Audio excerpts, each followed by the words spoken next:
Well, thank you so much. Again, this is such a fun place for me because I feel a little like home, and I see so many friends here, and more especially to the students, that we do all this because of you, right? And we're here together trying to sort of talk about architecture, and people who love architecture get together and try to touch you in terms of the ideas and the concerns and the opportunities that we see in architecture.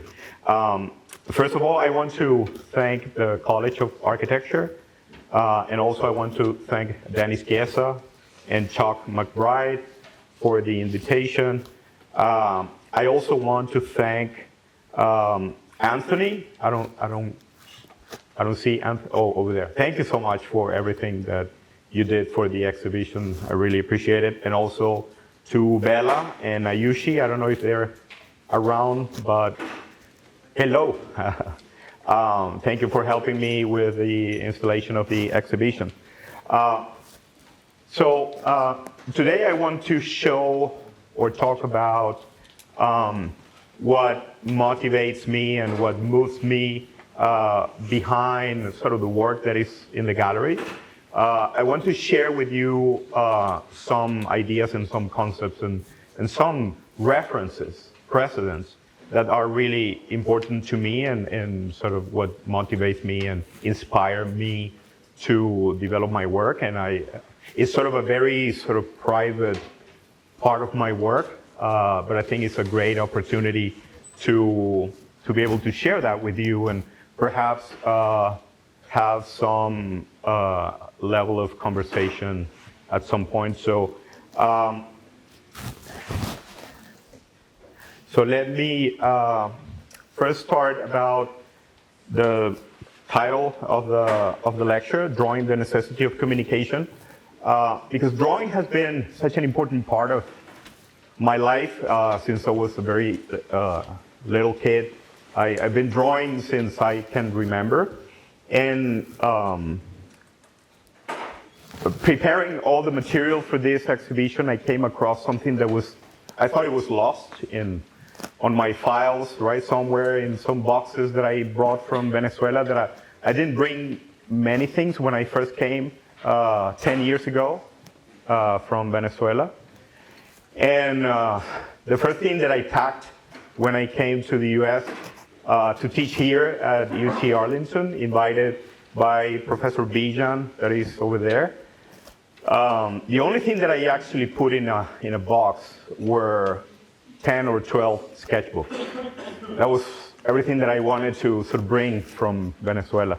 And I have 3 of them in the exhibition, but hidden within one of those very old sketchbooks, I came across a drawing that I did when I was 14, around 14, 15.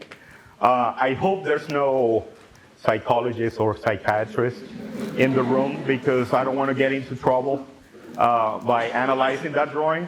But I wanted to share that special memory with you and to show you how drawing means to me, like how important it is, and how drawing can be many things for us architects and artists and sort of designers in general. So a sketchbook for me is sort of like an architectural diary that I translate everything from reason to emotion within those pages, and then I keep them as almost as a record of the things that I'm interested in, the things that I care for, or they sort of show me the things that I've been thinking about when developing some of the projects that you have there.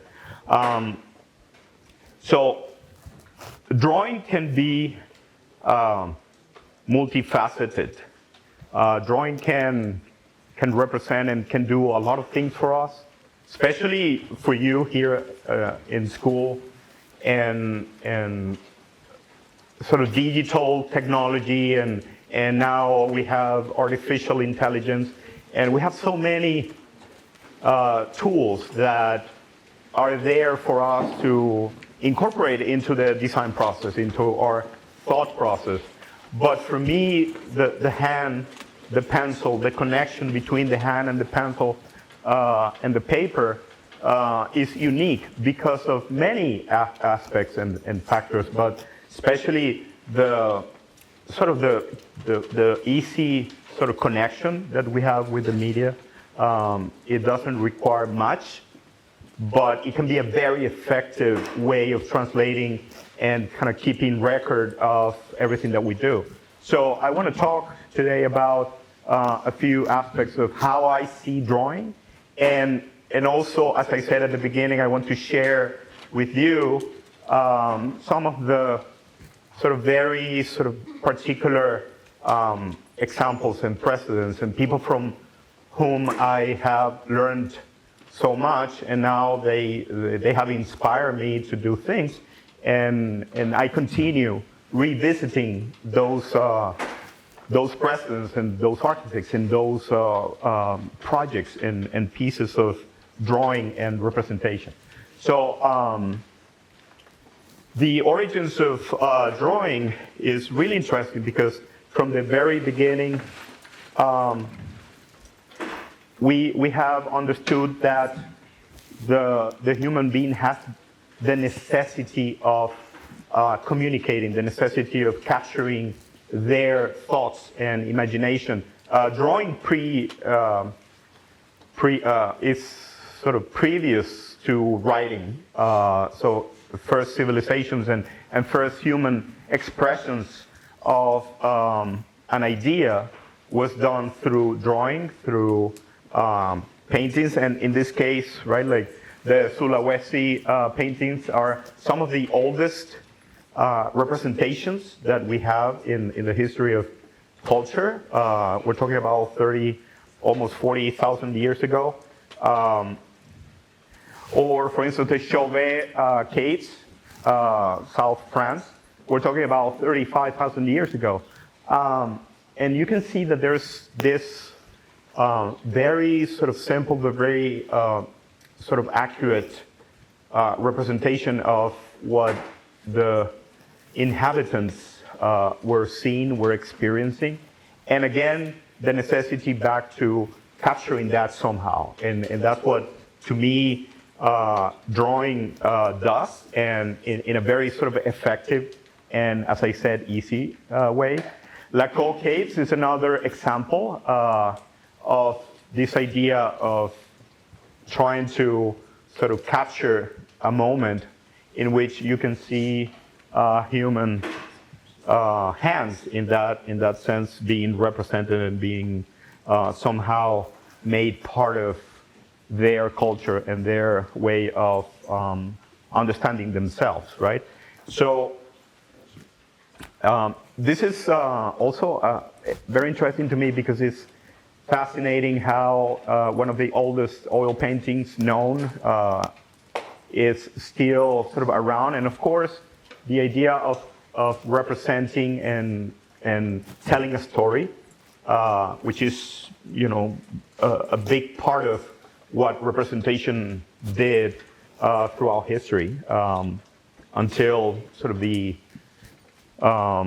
emergence of modern painting in terms of bringing sort of inner thoughts and inner projections from artists and people in general to the representation world.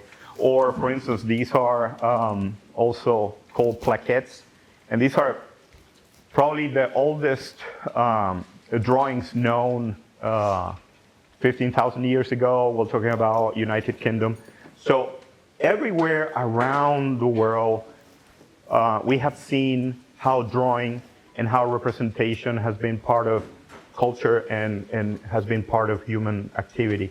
And that has always been so fascinating to me, how something that can be so simple in the making, but also so powerful and effective in translating thoughts and emotions through any media.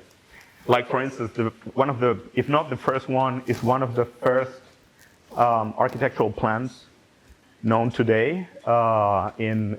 This is the plan for the Palace of Nur in Old Babylon. Today is Iraq, and we're talking about almost 2,000 years before Christ. So the notion of capturing and representing is part of our very own sort of essence as human beings.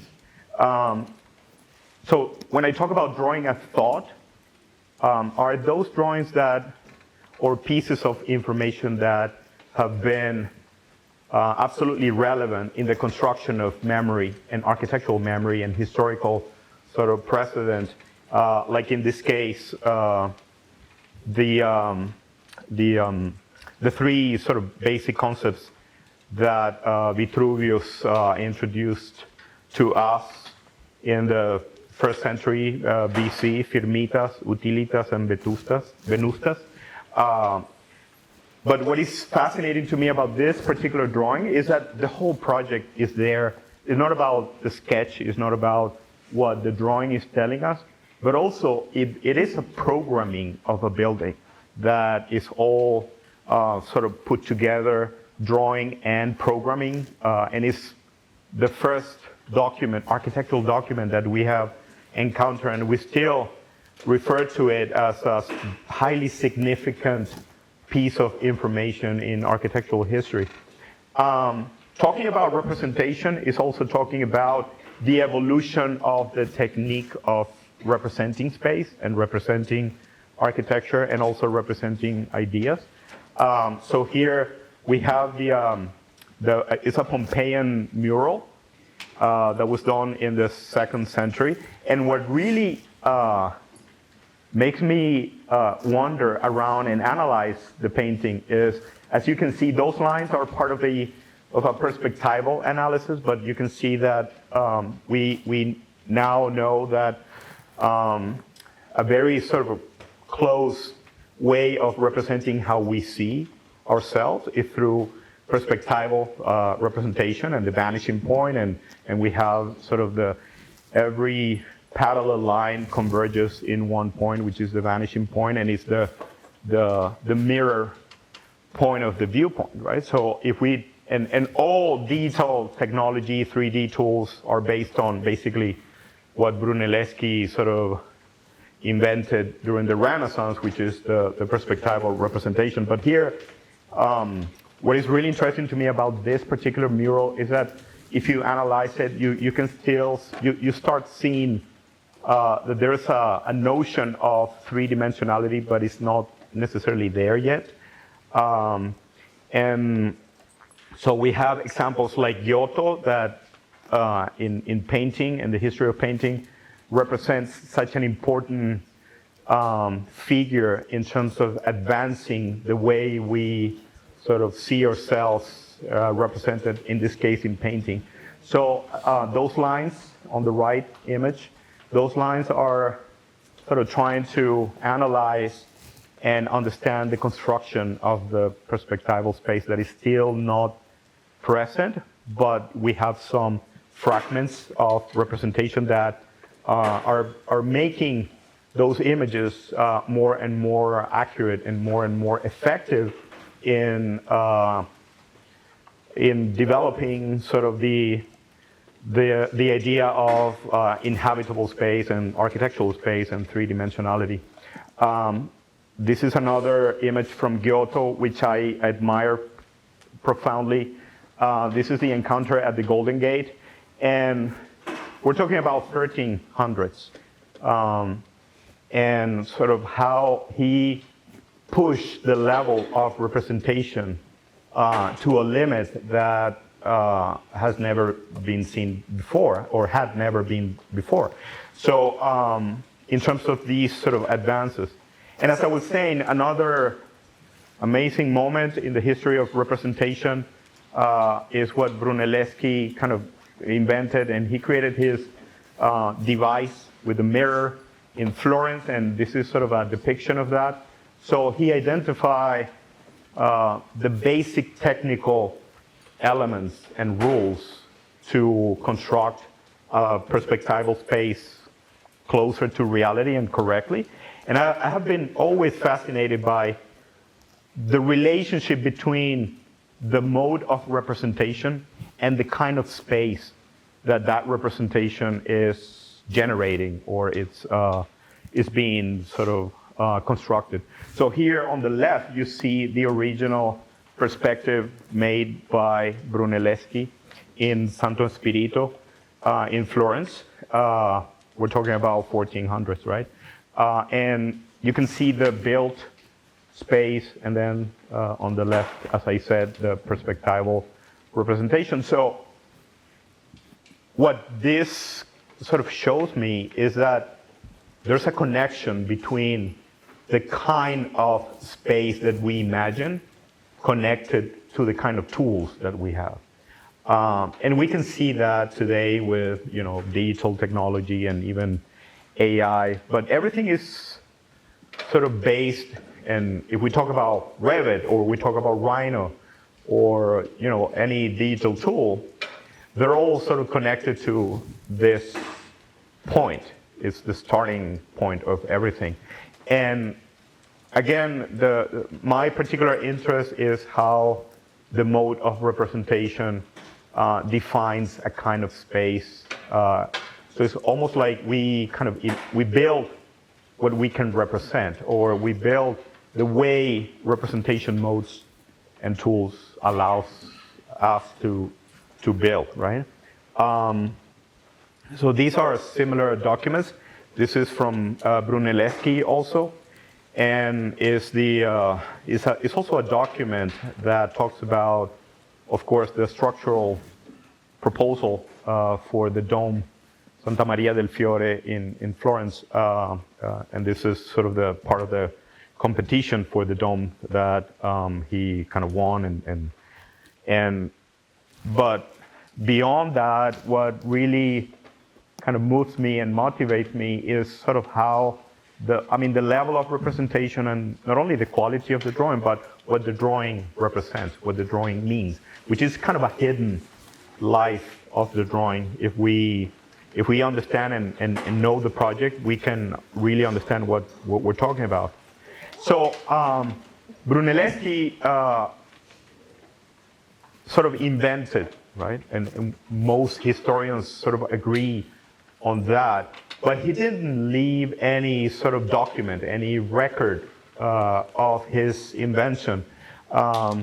So it's Alberti, many years later, that sort of reconstructed the whole sort of process that Brunelleschi developed, and he put that into writing, and he put that into his books on architecture, and turned that into a process, right?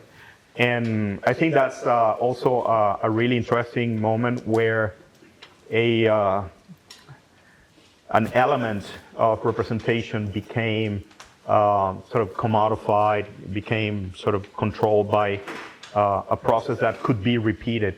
And after that, we see the impact of representation in Renaissance painting and art in general, right?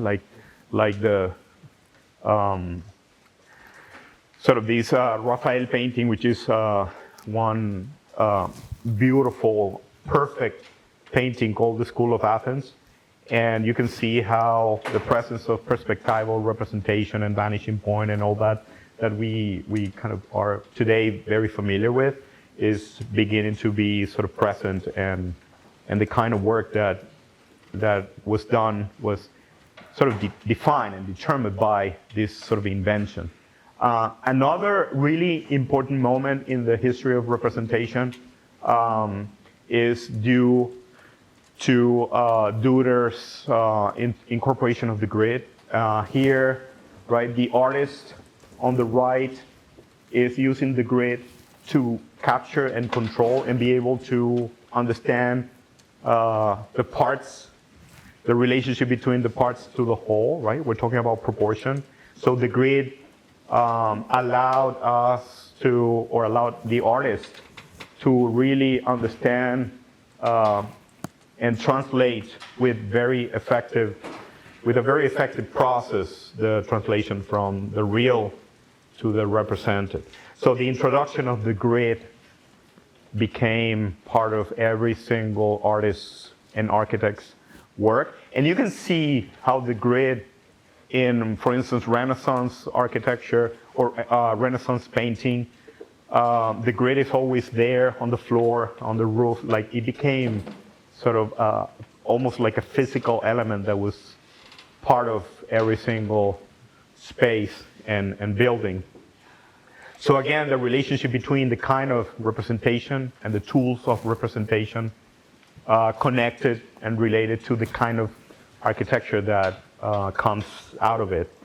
Well, Palladius is always a reference in terms of the rigorosity of representation and the correspondence between plan and section, and sort of the whole idea of the symmetry as a relationship superior to other possibilities. So that's why Palladio is always connected to this idea of sort of the architectural representation, or the sort of the contemporary vision of representation is connected directly to Palladius' drawings.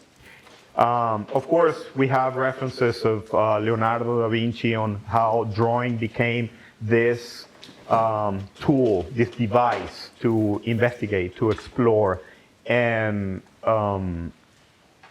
today, and we see that, and we understand how drawing is so effective in really interacting with a space or an idea. Maybe the space or the object or the building is out there, and we draw something that is out there, but it's also the way we can very easily understand our own ideas inside our minds and how to kind of exteriorize those relationships. But his drawings have always fascinated me because of not only the quality of the drawing, but the meaning behind that drawing is sort of the exploratory dimension of drawing, in this case sketching, right? He was also very interested in perspective and developing perspectival systems to sort of create the level of complexity that he developed in his paintings. We have Michelangelo's studies for the Sistine Chapel, which have always fascinated me also. The first time that I went to the Sistine Chapel, a long time ago, I bought one of the, they have these posters of the whole Sistine Chapel, which is like one of the most beautiful drawings that I've seen in my life, and I keep it. And that was another thing that I brought from Venezuela, and I have it in my studio down in College Station. Because every time I see that, I learn something and I discover something new. So I keep revisiting that amazing drawing that exists in the roof and the ceiling of that amazing space. Of course, another period, and in particular architect, that has influenced me as an architect, but also in the way I think about my drawings and the way I think about my work in general, architecture or not, I think everything is architecture. Everything is connected to architecture. So when I draw, I'm kind of imagining and thinking about architectural space through many different lenses, and that's kind of the reflection that is, I would say, present within the exhibition next door. But Piranesi, it's one of those amazing sort of thinkers, in the sense of he took the Brunelleschi's perspective, representation in perspective, but he started like manipulating and really kind of pushing the boundaries of perspectival representation to limits that no one had seen before. And these are sort of very famous series of Piranesi's imaginary prisons. I don't know if you're familiar with that, but they operate on many different levels of complexity, not only in terms of the technique and the material of representation, but the meaning behind and the kind of space that is sort of forced into the whole composition.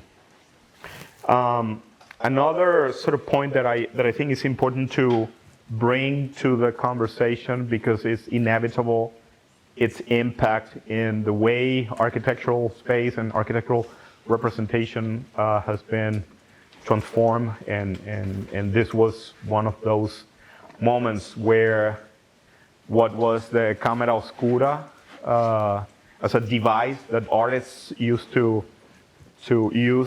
utilize to represent sort of real space and project it onto a surface, a canvas or any surface, turn into sort of what we understand or know today as the photographic process, right? So the invention of photography is directly related to the camera oscura that was around between 400 or 300 BC. So it's a very sort of old device that was transformed during many years, and people sort of reinterpreting this idea of camera oscura that then became this sort of machine that now we have in our pockets, right? But why I'm talking about photography, because many historians also relate to the sort of invention of modern representation, modern painting, right? Modern culture through or as a consequence of the invention of photography, how photography sort of substituted many of the sort of sources of incomes from artists, that their first source of money and income had been the portrait. When the camera sort of appeared, they found out that they were out of job, right? So it's like, what do we do now?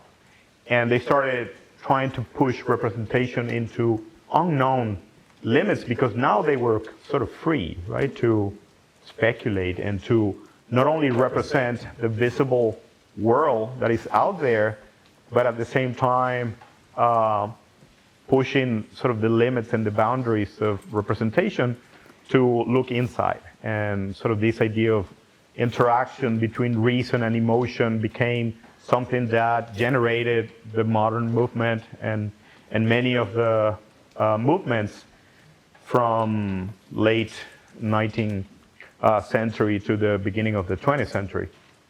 So these are some of the first photograph, and history mentions Louis Daguerre as sort of the inventor of the whole sort of photographic process, and it, as I said, it became such an amazing way of representing reality and showing that in a very quick process, that then the painting and the artists became sort of free to start exploring and pushing their ideas into other levels.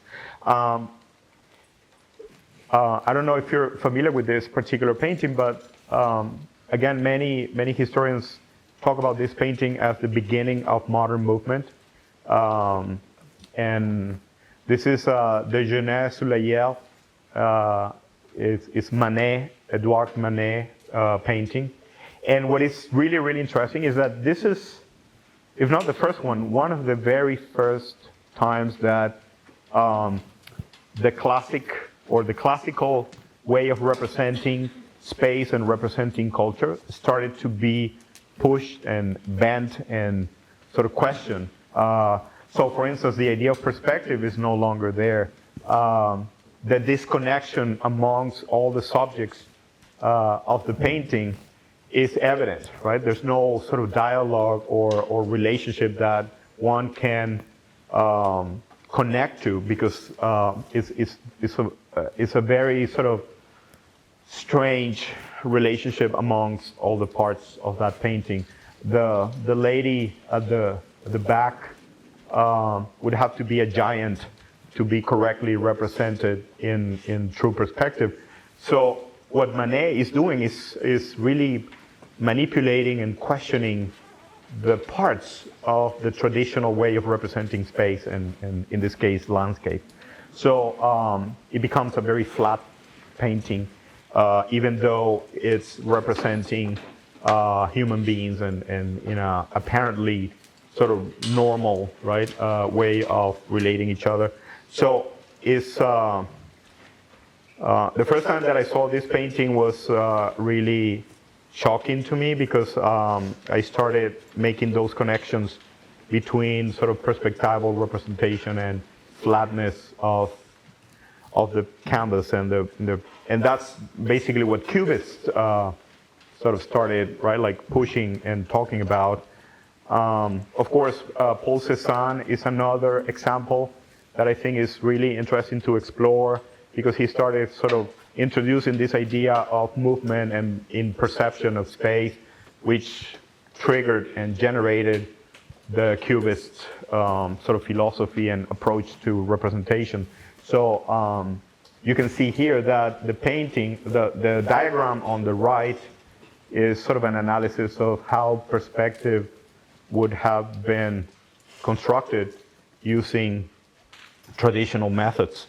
And these are other Paul Cézanne's examples of sort of different way of representing. And this is one of those paintings that really makes me think about the importance of understanding representation, but not only as a physical, as a material sort of process, but also as a conceptual approach. I think everybody agrees in the world of art and history that this painting was shocking when first came, right? And we're talking about early 20th century. When Picasso painted Damiselle d'Avignon, it was so shocking because no one had seen anything like it before. And why is that? Like, you see, there are nude female bodies, right, organized within sort of a canvas, and they seem to be all sort of looking in one direction. So it seems like a very sort of normal scene based on or from a Cubist painting. But when you look a little bit closer to that painting, you can see that there's some really weird, strange, unique things happening. Because, for instance, you can see that the two figures at the center of the painting, can you see the position that they are? What are they doing? Like, what is that position natural for? Like, what do you think? Lying down. They're lying down, right? They're like lying down on a bed or a sofa or any surface, but they are represented vertically, along with these two other characters that are seemingly completely different in the way they are represented. So, and then we have the figure on the left that is represented standing up. So how come you have a figure standing up and two figures laying down, but represented side by side in one kind of flat surface, right? So what Picasso is doing there is sort of bending and manipulating space. What is vertical becomes horizontal, and what is horizontal becomes vertical, and everything is sort of juxtaposed and overlapped.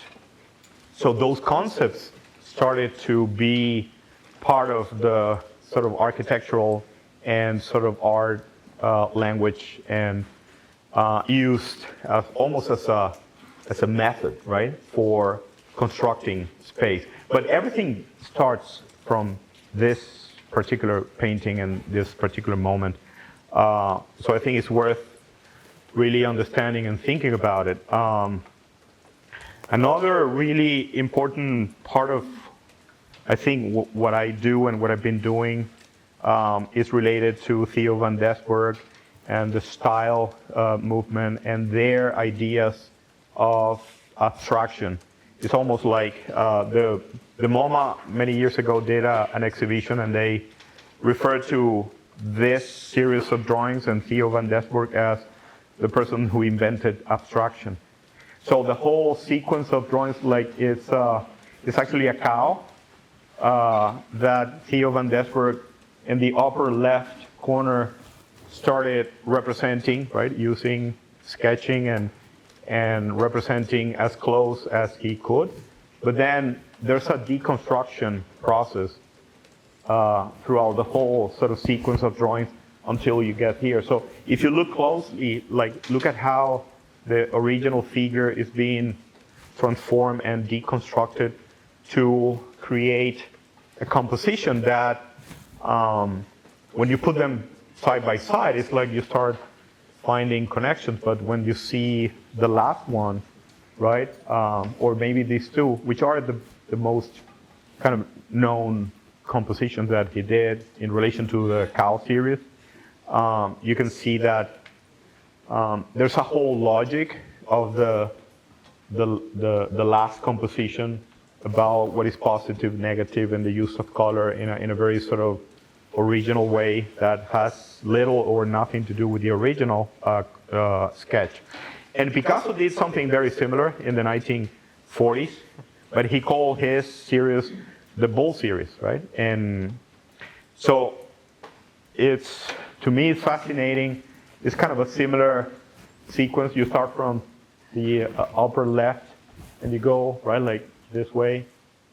So when you see the first one and you see the whole deconstruction of the image and how the geometry that starts kind of appearing synthesizes the basics of that original figure, you have a completely new element, a completely new object that can be reinterpreted and can be sort of learned from and can be sort of further translated into other things, right? But so again, it's almost like the invention of abstraction as a way of keeping sort of the essence, the essential components of an element. And all those concepts are directly connected to what we do as architects and designers. And I think it's really interesting, especially the moment, almost the moment of transition, when you start, like, for instance, like maybe here or there,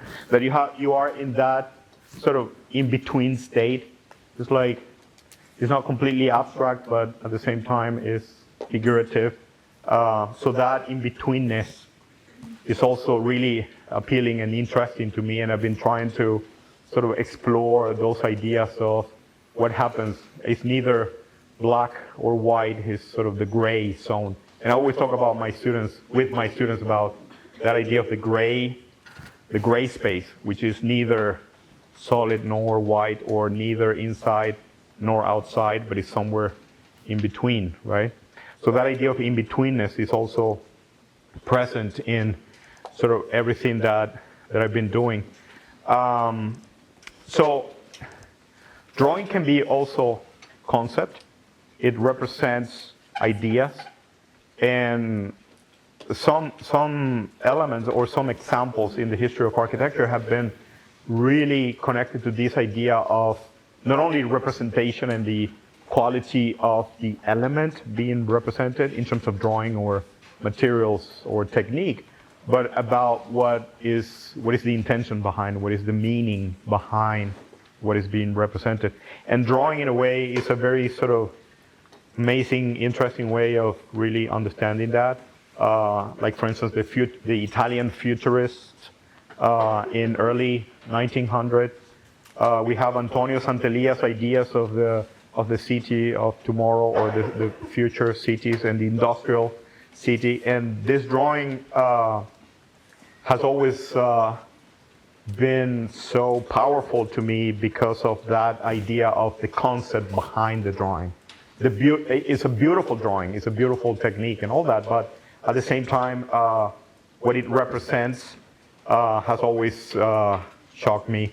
And of course, we have Le Corbusier's sort of whole set of ideas and notions that we have learned so much from him, represented through sketching. I have a whole collection of drawings.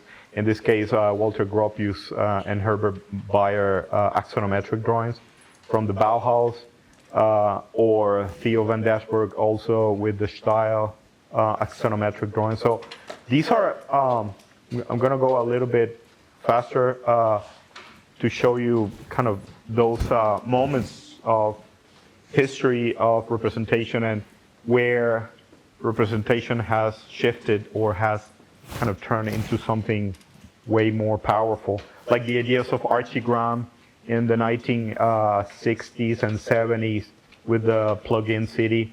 That really created like a huge shock in the architectural and urban design world, in the way drawings were done in a completely different manner since, or from before. Or the Bernard Shumi's Manhattan transcripts, which is not only about the concept behind, but also thinking about the notion of process represented and captured through drawing. So the different kinds of representations, and of course Livius Woods with his architecture, with his sort of flying machines, is something that if you went to school of architecture in the 1980s and 90s, that kind of blew everybody's mind and turned that into sort of almost like a goal or an example of things that could happen in architecture. OMA and Rem Koolhaas also in the 1980s, that was sort of a very unique and different way of thinking about architecture and architectural space as almost as a cinematic collection of images and sort of we learned from cinema, right? And there's a very interesting relationship between architecture and film that has generated many examples of that interaction. Well, Michael Graves is always a reference, at least for me, in the postmodern architecture, with his beautiful, hand pencil, color pencil drawings on tracing paper. Is such a unique image that marked a very different way of thinking about architecture and composition. So I was talking about process, and these, if you're an architect from Venezuela, Carlos Raúl Villanueva is like our father of modern architecture. And this, the upper diagram is a diagram that he drew in relation to the sequence of spaces through El Aula Magna, or the Universidad Central de Venezuela, where I went to school. And he designed the whole university and the architectural school. And he also designed the Aula Magna, which is the main sort of theater or concert hall. But what is unique about that project is that he invited Alexander Calder to design the whole acoustic system of the theater. And these are two of those drawings that are sort of beginning to suggest the use of acoustical elements, which are represented here in colors as one of these sort of structures and elements.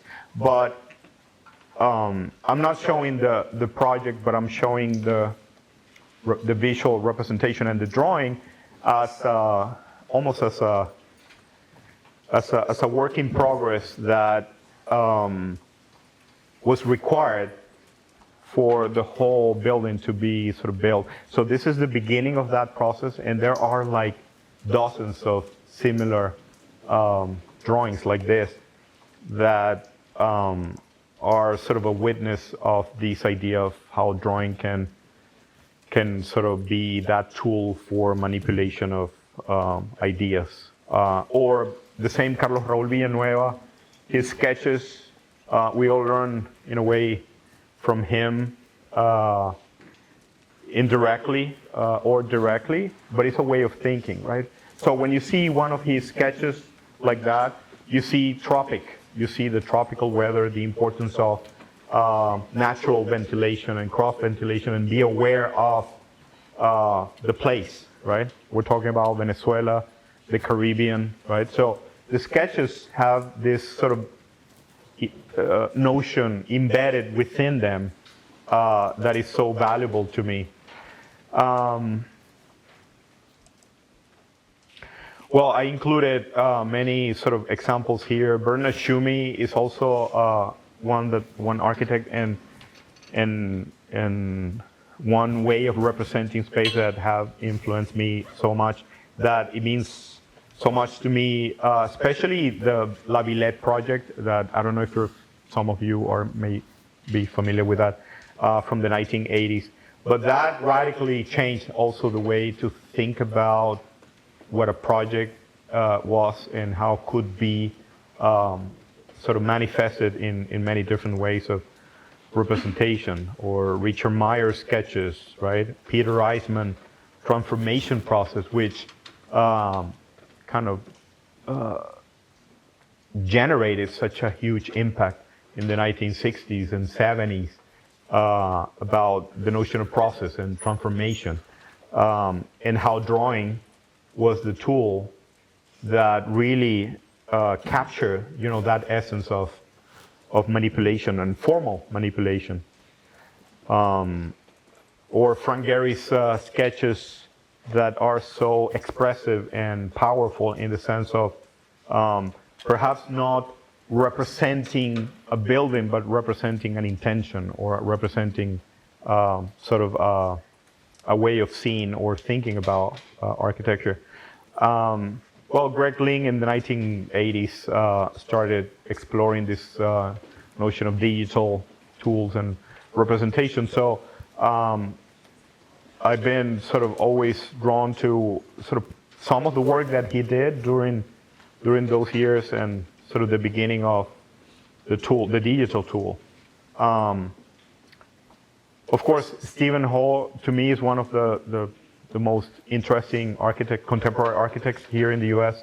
Not only because of his bold ideas, but also the way he uses traditional methods and tools for representing his ideas. These are his watercolors. He wakes up every morning and the first thing that he does before, going to his office is just make a watercolor, right? And it's a very sort of malleable, right, tool that the tool itself starts participating in the process of design and the process of speculative iterations that he develops. And of course, Alberto Campo Baeza is one of those architects that I really admire for many reasons, because of the rigor, the rigorosity of resolution of the architectural element and the materials, but also in terms of the way he thinks about his projects. To me, it's fascinating because here you see the sketch and then you see sort of the technical drawing and then the kind of the final version of of the project, and you see such a strong connection and consistency of the process of thinking about architecture, but also making of architecture, and how sketching, drawing, and hand drawing is an active component of that. And to finalize this talk, I want to talk about drawing as expression, because it's a really important part of what I think we do as architects. We have many different influences, and how. So the question here is how your own influences, your own sort of vision, your own ideas can find many different tools and many different ways of thinking about your own architecture and your own sort of design and or way of putting things together, materials, spaces, and so forth. So I want to share this sort of very kind of private approach to what I do that is connected to certain examples and certain moments in history or certain ideas that I try to sort of put together in my own work. So maybe you can relate to it, and maybe it can help you in some way to investigate your own idea. So Marcel Duchamp, the French artist, right, radically transformed the world of art when he submitted that ready-made in 1917 in New York. That was, of course, it was rejected from the exhibition that he submitted his work because can you imagine 1917 he's submitting a urinal that he called the fountain, right? So Marcel Duchamp is sort of the responsible sort of artist of inventing conceptual art, and I have always been sort of drawn to his way of thinking about art and thinking about the translation of ideas, in this case using ready-made, or for instance the large glass, which is the work on the left. So it's basically a drawing, and he refers to the large glass as a kind of drawing, but the drawing is made out of different materials and different elements, even the cracks of the glass, which was, by the way, an accident, but he incorporated the accident into the work. So drawing can mean many things for different people. Or for instance, Max Ernst in this sort of mixed media, it's a collage, but they were part, Duchamp at the beginning, also part of the Dada movement, and also Surrealism was derived in a way from the Dadaism in early 20th century. And Max Ernst on the left and Raoul Hausmann on the right were two of those figures of Dadaism that really incorporated radical, irrational, sort of chaotic sort of ideas into art. I mean, both of them were related to sort of a political and social reaction to the established, right, and against war, and that's kind of a long story. But what I think is interesting for me and maybe for you to talk about or to think about is sort of that relationship between these sort of radical ideas and almost like it's not necessarily out of the box because there was no box to take something from, but they impacted in such a strong way the way we think about what is art and what is architecture or through extension of the first. And another great artist that I really have been sort of following and admiring and investigating about his work is Kurt Schwitters, the German artist from the 1920s. And he did something that for me is so unique and radical also, is that he sort of started investigating through drawing, hand drawing, and also collage, its relationship to architecture, to architectural space. And he sort of named his series of spatial interventions, like installation. They were not installations, but they were more spatial interventions, called the Merz, which is the image on the right. So that connection between two-dimensional representation and spatial consequences and spatial exploration is so intriguing to me, especially his work.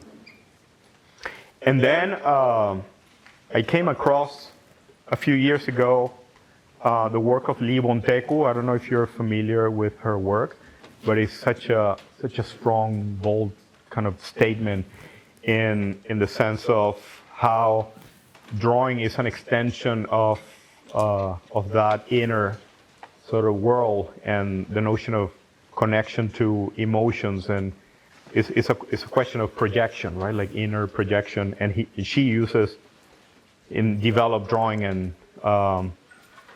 other media to really put her ideas forward. But these are all sort of drawings, and I've learned so much from her work that it became, one of my really favorite artists to read about and to explore, because it's such a powerful and complete sort of artist.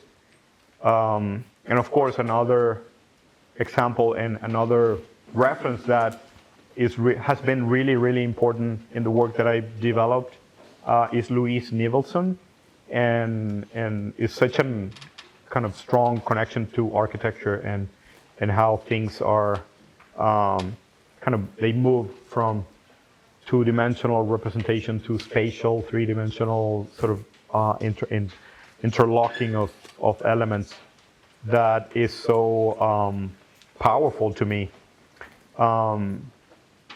Yona Friedman's ideas about cities in space is something that I've been revisiting for my current work that is represented in the gallery in the last three of the panels. But Yona Friedman's urban ideas have been so interesting because of this idea of layering and juxtaposition of not only spatial elements, but also programmatic overlapping and programmatic juxtaposition within cities that is part of something that I've been working recently. Another reference that I wanted to share with you that means so much to me is the Venezuelan, sort of born German artist called Gego. And there was an exhibition at the MoMA last year, and her work is such an amazing inspiration to me and everything that I do, in a way, as in the way Villanueva is from the architectural sort of point of view. Gego is that from sort of the representation point of view. So I wanted to share that. Part of her work is really amazing. I invite you to investigate and search for her work. I think you can learn a lot from her.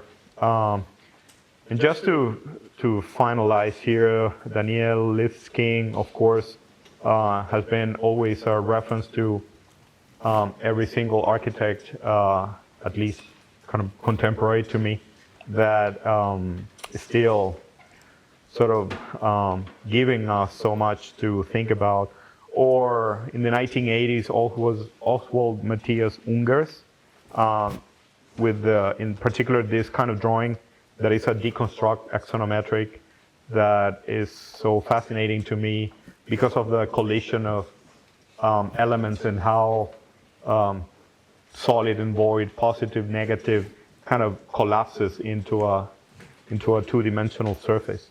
So the multiplicity of readings of these kind of drawings invites for spatial speculation, right? Like it kind of helps your mind and your creativity to try to push your own ideas further. Yeah, I showed Wood's work, and this is such a beautiful drawing. I just wanted to finish with this image that I showed this image before here. I think it was last year. But I see, I did this drawing 2017, around that. But now I look back to the drawing that I did, and in a way, it's like the key to understanding everything that is there, right? Like in a way, this explains what is exhibited next door.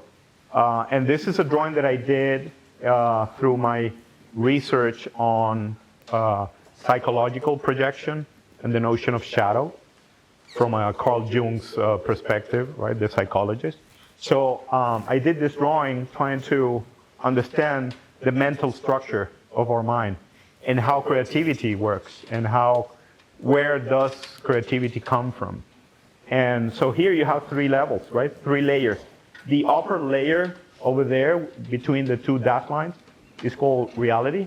That's the conscious layer of our mind, right? Everything that connects to our senses, everything that our senses perceive, and that's one level of perception.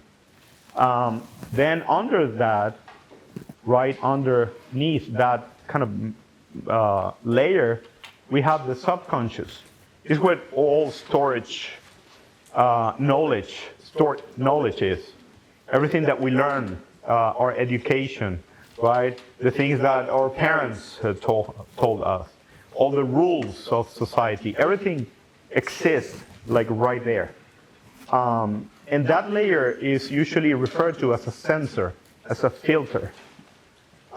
Is where all the norms or the moments where we were told, oh, that's wrong, don't do that, or that's ugly, that doesn't work, right? So you can bring this to your design studio, right? And talk to your professor.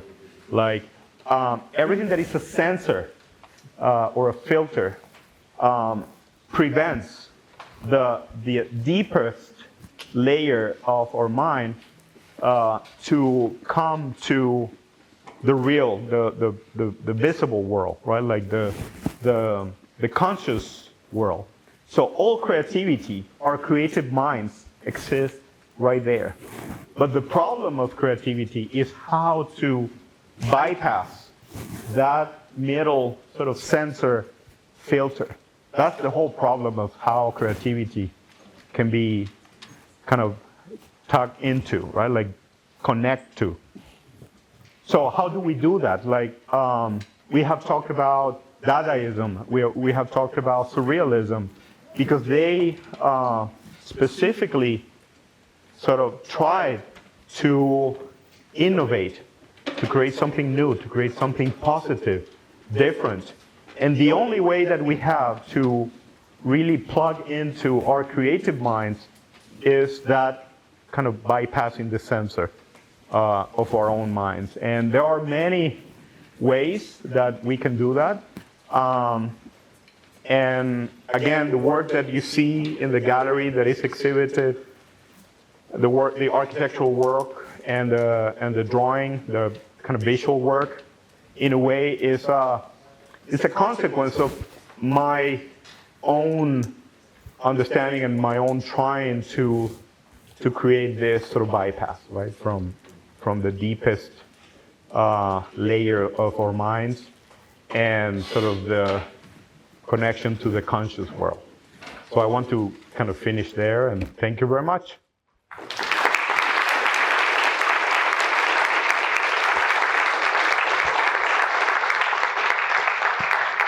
I think do we have time for maybe one question? If not, go ahead.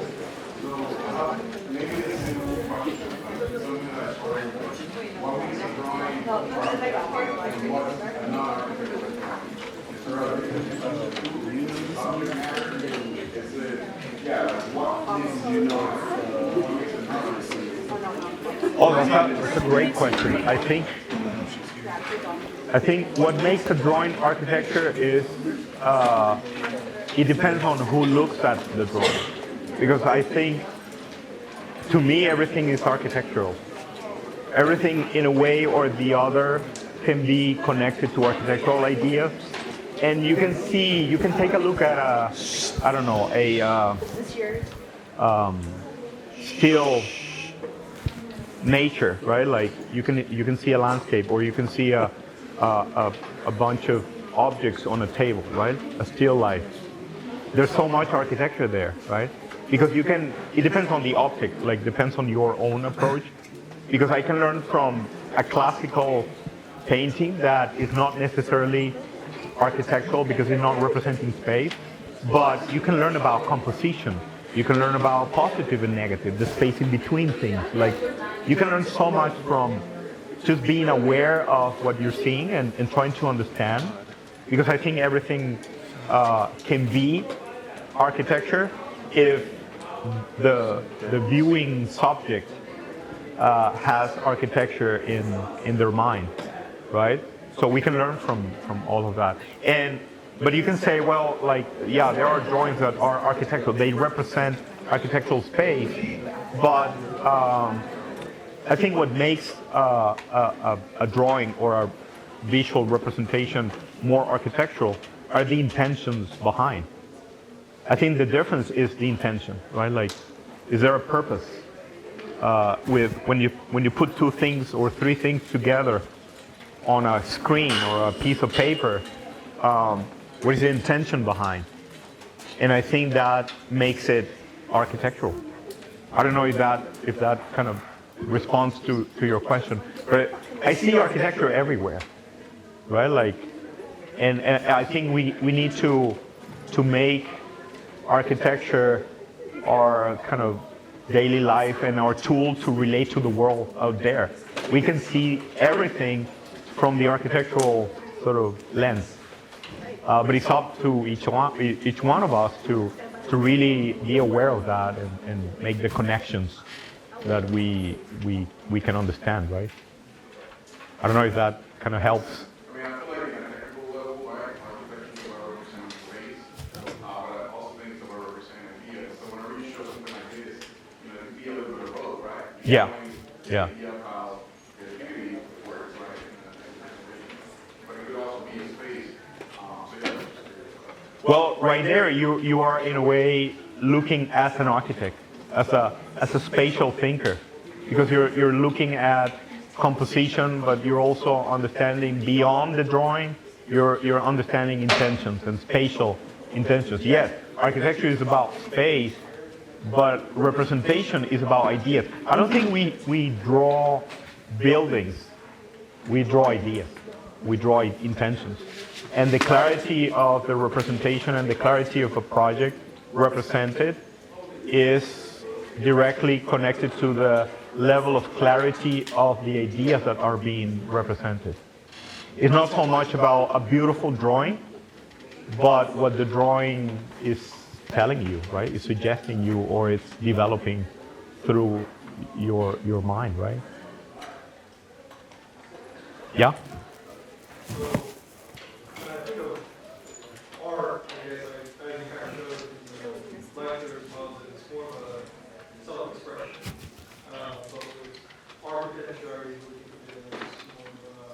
Very selfless practice.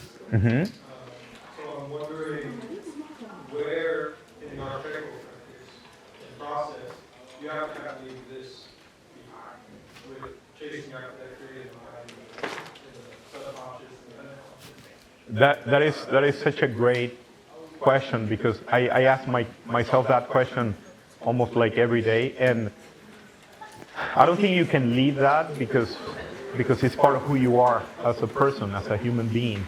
Your architecture is determined and defined by who you are as a person. So every act, every creative act is an act of projection. And I'm talking about psychological projection. Every form of representation or expression it's a form of projection. Like unconsciously, you are projecting who you are as a person based on your personal experiences, where you come from, like who your family is, like which country you come from, like what has happened to you as a person. So when we design, we cannot separate that. But I agree with you that there's a very, in my view, something very sort of blurred line between one and the other. And the work that is represented there to me is trying to operate in the in-betweenness, like almost like the limit where art and architecture kind of exist. Like there's a moment where they separate because there's an inevitable separation. When we're talking about architecture, we're talking about many limitations, right?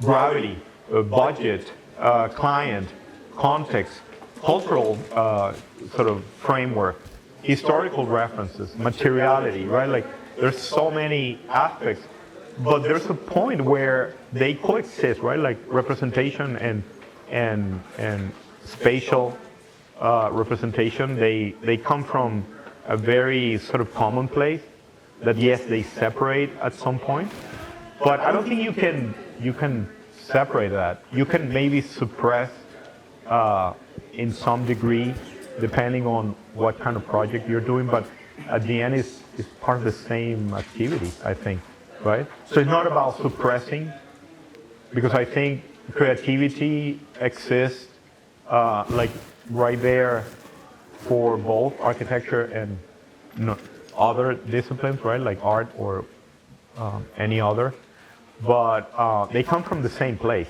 right? So it's not about necessarily about the complexity of a form or the elaborate of a design. I'm not talking about that. I'm talking about sort of the common ground between art and architecture that cannot be separated, right? Of course, that's kind of my approach. Like we know that if you ask a question to 3 architects, you get 12 responses, right? We all know that. But it's kind of my take of that approach, right? So, yeah, I don't think you can separate it. You need to be aware of what are the limitations of each opportunity to develop that creativity, but it's about the integration, right, of the two. Does that help? I guess the question is, I'm saying it's subconscious, it's filtered, Yes. and that's where kind of the stored knowledge is. Yes. And so, with today's technology and access to tools and options, how do you combat original thought, and can original thought still exist with that filter, or is it only stimulated or generated from your conscious that we kind of really know how to control? Wow, that's a really interesting question. The unconscious level or layer, like the drawing represents, is sort of this chaotic, indeterminate, uncontrolled collision of all our ideas are there, like somewhere, but they all exist at the same time. They all collide, right? There's a collision of ideas and emotions and thoughts and everything is like merged right there. So I think technology, in a way, operates. It is a tool that can help us plug into that layer, lower layer, but it also can be a filter, can be a sensor. So that's why this is kind of my particular approach, and I always tell that to my students, that your ideas should exist regarding of the tool that you're using, because the tool can represent a positive kind of channel to develop your creativity, but also it can represent a limitation, a tool, like a sensor or a filter of your own creativity. Because if you're not really in control of that tool, the tool starts to tell you what to do. And to me, that is such a sort of problem, because you stop being you, and the machine starts to tell you and dictating based on its own rules what to do, right? So that's why I see hand drawing in such a powerful way of communicating and expressing yourself as an architect, because it's a simple mechanics, right? It's a simple connection between your mind and a piece of paper, right, and a pen, rather than learning a program. I need to learn Rhino to be able to design it. It's like, to me, that's insane, right? It's not about Rhino or Revit or, you know, it's not about that. To me, Rhino is exactly the same than this. Exactly the same. Because it's about the ideas. It's how you can, like, bring those inner thoughts as quickly and as effective as possible to be able to see it and understand it and develop it. So it's not about the program and the cool renders and the weird geometry. It's not about that. It's about what you can do to sort of be consistent with your own approach to, in this case, architectural design, right? Or whatever you do. Does that make sense? Does it help? Steve, good to see you. Oh man, it's such an honor. Like I'm such a fan of Steve Quevedo's work that I learned so much from him. I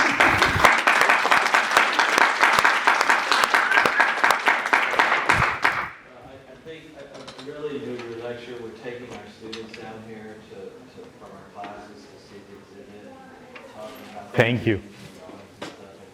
The lecture is really wonderful. The title, kind of play on Michael Graves' speculation on the necessity of drawing is a good reference.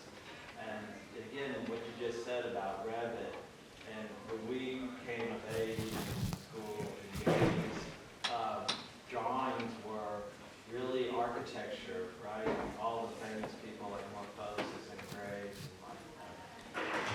Richard Meyer's collages, all of those things were a part of architecture in making things. And in school, we always did partie sketches and all the conceptual drawings were part of that process. And that separation somehow that I think has happened with the computer into a commodity, trying to make presentational drawings rather than the thought process of making drawings on your own and developing a skill and style that is uniquely yours is also lost to kind of mastering programs. So this is wonderful. I'm surprised you didn't put Francis Bacon's orange paintings. You know that I have the large version of this lecture, and I had to edit. It's like, okay, this is not gonna last like 2 hours. It has to be 45 minutes. So I had to make tough decisions. But yes, Bacon is like one of my, you know, heroes too. But Three orange ones in the exhibit are just like this is beautiful. thank you, thank you. Coming from you is such an honor, because I really admire your work, as you know. So thank you for being here. Thank you for those comments. I totally agree about technology and the tools. Like, of course, the sort of generational separation that we share, right? And that is different from, you know, our students, and they, you know, that I've always said that teaching at architecture school or any school is such a difficult activity, because we are the only ones that get older. Our students are always the same age, right? And it's like, that is such a tough thing to deal with, because we start like seeing each other with gray hair or no hair, or like, right, like our geometries change, and our students are always the same, right? Like, you're always 20. Like, man, that's so cool. But we have the ability to see sort of beyond that, what you're saying about the digital tool. It's so difficult to make them understand that yes, today is Rhino, in 5 years, who knows?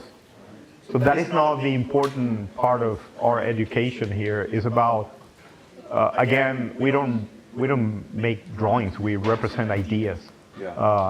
And you can represent an idea with anything, right? A collage, a drawing, a sketch, or a digital tool. But it's not what should motivate us and move us.